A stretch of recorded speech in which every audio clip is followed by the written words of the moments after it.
मेरे पास लिखित रूप में काफी मसाला इकट्ठा कराया उन्हें उन दिनों के दौरान।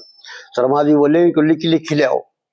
तो 1850 के करीब में लक्ष्मी चंद साहब से रागनी भजन जो भी जहाँ मसाला मिला ले गया, उन पर 746 बातें यस लगी कि ये लक्ष्मी चंद की है। बाकी कट गई 1100 तैयार पकाटा मारती।